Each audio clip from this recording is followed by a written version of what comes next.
ایک تو یہ کہ آپ سب کا بہت بہت شکریہ. میرے لیے بڑے اعزاز کی اور بہت آنر کی بات ہے کہ آپ لوگوں نے وقت بھی نکالا اور اس موضوع پر گفتگو کرنے کے لیے ہم سب اکٹھے ہوئے ہیں. مجھ سے بڑے اختلافات ہو سکتے ہیں آپ کو. مثال کے طور پر عمران ریاض بھائی سے مجھے بہت سارے اختلافات ہیں, صدیق جان صاحب سے بڑے نظریاتی اختلافات ہیں, لیکن کچھ پوائنٹس ایسے ہونے چاہیے کہ جو ہمیں اندازہ ہو کہ یہاں پر کم سے کم ہم سب نے متفق ہونا ہے. اور پھر آپ نے دیکھا کہ جب عمران ریاض خان صاحب سے ان کے ساتھ ظلم روا رکھا گیا تو پھر میں اپنی بساط کے مطابق جہاں جہاں ممکن تھا میں نے بھی کوشش کی, صدیق جان صاحب کے لیے بھی آواز اٹھائی. تو کم سے کم یہ ایک نقطہ مجھے لگتا ہے شف والی سرکار کے حوالے سے کہ یہ معاملہ نہ میری ذات کا معاملہ ہے, نہ یہ صرف ہماری برادری کا معاملہ ہے ہم سب کا. یہ آپ یقین کیجئے, میں بڑی دیانتداری سے اور میں مکمل یقین رکھتا ہوں اس بات کے اوپر کہ یہ پاکستان کے امیج کا معاملہ ہے, یہ دین اسلام کے امیج کا معاملہ ہے, یہ تصوف کے, خانقاہوں کے, درگاہوں کے امیج کا معاملہ ہے, اور سب سے بڑھ کر جو ہمارا عقیدہ ختم نبوت ہے اس کے تحفظ کا معاملہ ہے.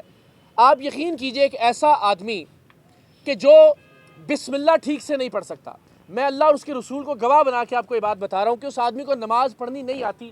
میں نے 2 دن پہلے ریکویسٹ میں بڑے مؤدبانہ انداز میں کہا کہ دیکھیں لوگوں کو شک ہے کہ آپ اللہ کے ولی ہیں یا نہیں ہیں, آپ سے ریکویسٹ ہے کہ آپ ہمیں نماز سنا دیں. وہ ایسا نہیں کر سکے. میں 4 گھنٹے تک یہ گلا پھاڑ پھاڑ کے ان کے ساتھ لائیو ان کے اڈے پر بات کرتا رہا. میں نے کہا جی ایک آیت سنا دیں آپ ہمیں. آپ سب جانتے ہیں کہ وہ ایک آیت بھی نہیں سنا سکے, بلکہ وہ جس سلسلہ تصوف کا حصہ ہونے کا دعویٰ کرتے ہیں اس کے بہت بڑے بزرگ ہیں, سلسلہ چشتیہ کے بہت بڑے بزرگ ہیں, خواجہ معین الدین چشتی اجمیری صاحب. ان کا نام تک نہیں آتا تھا ان کو, وہ خواجہ محی الدین چشتی علی حجویری کہتے رہے ان کو, اور بار بار کہتے رہے اس سے پہلے بھی ویڈیوز کے اندر. تو جو شخص بسم اللہ ٹھیک سے نہیں پڑھ سکتا, کوئی ایک آیت ٹھیک سے نہیں پڑھ سکتا, کوئی نماز کا کوئی واجبات نماز میں سے کوئی چیز نہیں سنا سکتا, وہ اللہ کا ولی کیسے ہو سکتا ہے؟ ہمارا چلے اس بات پر بھی اعتراض نہیں ہے. میرا اعتراض یہ ہے کہ ہمارے لیے بڑا حساس عقیدہ ہے, عقیدہ ختم نبوت. آپ میں سے کیا کوئی آدمی اس حلیے, اس وضاقتہ یا اس کردار کے آدمی کو سپہ سالار ختم نبوت ماننے کے لیے تیار ہے؟ کبھی نہیں. یعنی ہم یہ چاہیں گے کہ یہ آدمی ہمارے عقیدے کا سپہ سالار ہو, یہ آدمی دین کا چہرہ بن جائے. Very unfortunate. آج 10 سال کے بچے سے 30 سال کے نوجوان تک آپ پوچھیں پیر کسے کہتے ہیں, اس سے پوچھیں ولی کیا ہوتا ہے, اس سے پوچھیں عقیدہ ختم نبوت کا سپہ سالار کسے کہتے ہیں, اس کے ذہن میں بدقسمتی سے ایک ہی نام آئے گا اور وہ نام ہے حق خطیب کا. اس لیے کہ اس نے سوشل میڈیا پہ اسی کے ڈرامے دیکھے ہیں. اس کو لگتا ہے کہ پیر کا یا تصوف کا یا خانقاہوں یا درگاہوں کا مقصد ہی یہ ہوتا ہے یا شکل ہی یہ ہوتی ہے.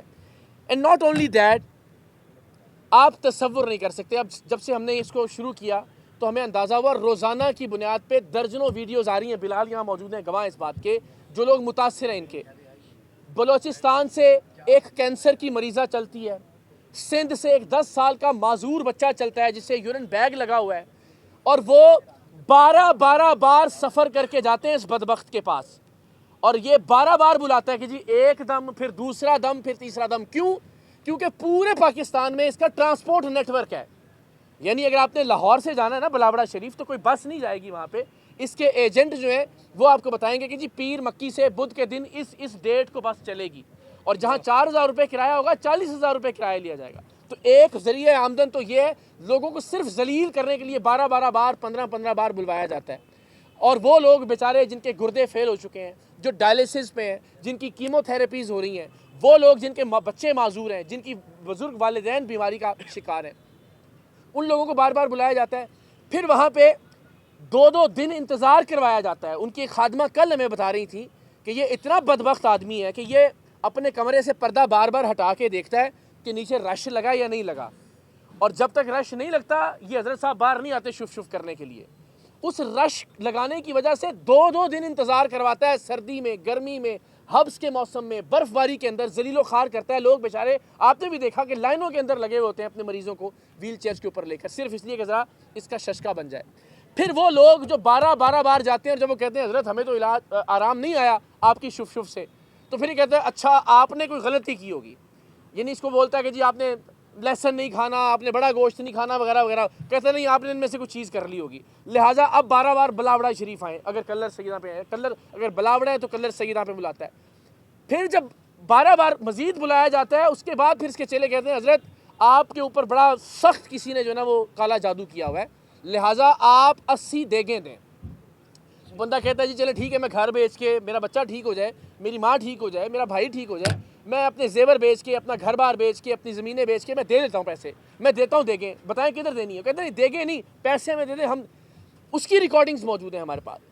اس طرح سے بیچارے ان مریضوں کو لوٹ لوٹ کے, جو غریب, جن کے پاس ڈاکٹر کے پاس جانے کے پیسے نہیں ہوتے, اس لیے وہ کہتے ہیں شاید ایک پھونک سے یا ایک دم سے ہمیں آرام آ جائے, وہ بیچارے ذلیل و رسوا ہو کے اس بندے کو لاکھوں روپے دیتے ہیں, اور اس کے نتیجے میں 11 ارب روپے کی جائیداد ہے جو صرف پنجاب لینڈ ریکارڈ اتھارٹی کی ہے. میں اتنے سارے کیمروں کی موجودگی میں اللہ کو گواہ بنا کے آپ کو بتا رہا ہوں, پیپر ہم نے ویڈیو میں پبلش بھی کر دیے.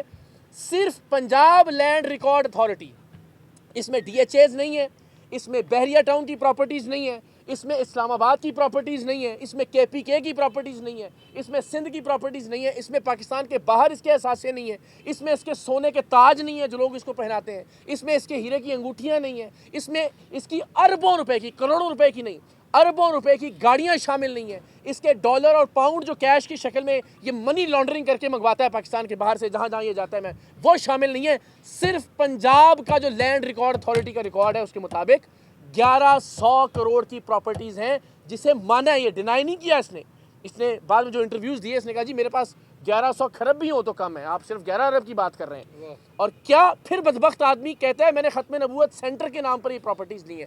بھائی کوئی پراپرٹی 5 سال سے آپ کے نام پر ہے, کوئی پراپرٹی 10 سال سے آپ کے نام پر ہے, اور آج تک آپ نے کوئی ختم نبوت سینٹر شروع نہیں کیا. اور ختم نبوت سینٹر کے لیے آپ اپنے نام پہ پراپرٹی لیں گے, کوئی ادارہ ہوگا جس کا آڈٹ ہو سکتا ہو, آپ پرسنل نام کے اوپر کیسے لے سکتے ہیں؟ تو یہ اتنی بڑی بدبختی ہے. ابھی میرے ساتھ کچھ 4-5 ٹرکش یوٹیوبر رابطے میں, ایک ٹرکش یوٹیوبر پاکستان کے لیے آئے تھے, کوئی ایجنٹ ان کو لے گیا ان کے پاس, وہ آپ آج کل میں دیکھیں گے بھی, میں ویڈیو سینڈ بھی کروں گا آپ کو. تو وہاں جا کے اس نے وہ ٹرکش کو بھی شف شف کرنا شروع کر دی, اور اس نے اتنا نیگیٹو وہ بنایا, ہمارے یہاں پاپولر اس لیے نہیں ہوا کہ وہ ٹرکش کے اندر 1 ملین ویوز اس کے وہاں پہ ہو چکے ہوئے ہیں, اور کوئی 1.5-2 ملین کے اس کے فالوورز بھی ہیں, اس کا نام سم تھنگ علی کچھ کر کے. تو اس کا انٹرویو بھی ابھی ہم کریں گے 1 آدھ دن کے اندر. تو آپ یہ دیکھیں, آپ سب جانتے ہیں کہ گورے بھی اب وہ شف شف کر کے میمیں بنا رہے ہیں, ٹھیک ہے نا, وہ سب جو آپ کے ٹرکش یوٹیوبرز ہیں وہ بھی. تو کیا امیج ہم وہ یہ ایک آدمی دیکھے گا کہ یار ایک پاکستانی مسلمان عامل ہے یا لیڈر ہے, وہ شف شف کر رہے ہیں, اور اس کے سامنے 4 لوگ ہیں جنہوں نے لمبی زبان نکالی ہوئی ہے, یا اس کے سامنے ایسے لوگ ہیں کہ جو اچھل رہے ہیں, کلا بازیاں کھا رہے ہیں. پاکستان کا, دین کا, اسلام کا کیا امیج جا رہا ہے؟ میری آپ سب سے ریکویسٹ ہے کہ اس ایک معاملے کے اوپر ہم سب کو اکٹھے ہو کر اپنے طور پر ایک آواز بلند کرنی چاہیے. اس لیے کہ یہ آپ یقین کریں, آپ کوئی ایک ویڈیو بھی دیکھیں گے جو اس کے متاثرہ لوگ ہیں, رات کو بعض اوقات نیند نہیں آتی کہ یار اتنا ظلم بھی کوئی انسان کر سکتا ہے. تو میری ریکویسٹ ہے کہ آپ لوگ پلیز اپنی اپنی کیپیسٹی میں, پروردگار آپ کو اس کی جزا دے کہ ہم لوگوں کو اس کے ظلم سے بچانے کی ایک انشاءاللہ العزیز کوشش کر سکیں. اینڈ مجھے بڑی پازیٹیو, بڑی شاندار وائبز آئی یہاں حارث سے مل کے. اس سے پہلے بھی ملاقات ہے, کہاں گئے حارث؟ اچھا آپ کے کھانے کا انتظام کر رہے ہیں غالباً. تو مجھے اتنا اچھا لگا, میں اپنی کیپیسٹی میں جو میری حیثیت ہے, جو میری اوقات ہے, میں آپ کو یہ اشور کرتا ہوں آج ریکارڈ کے اوپر, میں جس طرح سے بھی آپ میں سے کسی کے بھی انفرادی طور پر یا آپ کے پلیٹ فارم پر اجتماعی طور پر کسی طرح بھی کام آ سکوں, میں انشاءاللہ آدھی رات کو ساتھ چلنے کے لیے تیار ہوں, آپ کے ساتھ کھڑا ہونے کے لیے تیار ہوں, جہاں پہ جس طرح, اس لیے نہیں کہ چونکہ اس وقت ہمیں کوئی ضرورت ہے اور ہم خطیب کے والے سے وہ کام ہوتا رہے گا, اور اللہ نے اگر چاہا تو یقیناً اس کا اڈا بند ہو جائے گا, لیکن اس لیے بھی کہ ہمیں یہ لگتا ہے کہ سب کو اپنے چھوٹے چھوٹے نظریاتی اختلافات کو اور چیزوں کو بھلا کے کم سے کم اس ایک مقصد کے اوپر اکٹھے ہو جانا چاہیے کہ ہم آپس میں کسی کے ساتھ بھی ظلم اور زیادتی برداشت نہیں کریں گے, اور کسی دوسرے کے ساتھ بھی نہیں. اس پر ہم سارے متفق ہوں, اور میری جو بھی عاجزانہ خدمات ہیں وہ انشاءاللہ آپ لوگوں کے لیے حاضر ہیں. مجھے بڑی خوشی ہوگی اگر آپ مجھے یہ اعزاز دیں کہ میں کسی کام آ سکوں آپ لوگوں کے. دوسرا جو کل ایک واقعہ پیش آیا, آپ یہ دیکھیے, میں ڈی ایچ اے فیز 6 میں رہتا ہوں. کمپیریٹیولی ہم سب کو یہ لگتا ہے کہ وہ بڑا سیکیور, بڑا محفوظ علاقہ ہے. وہاں 22 منٹ کے وقفے سے 2 بار فائرنگ کی گئی, اور 18 گولیوں کے خول تو پولیس نے ریکور کیے وہاں سے خود. پہلی ایف آئی آر میں 3 تھے, پھر اس کے بعد ضمنیوں کے اندر انہوں نے ایڈ کیے, اور ابھی تک پتہ نہیں چل سکا کہ فائرنگ کس نے کی ہے.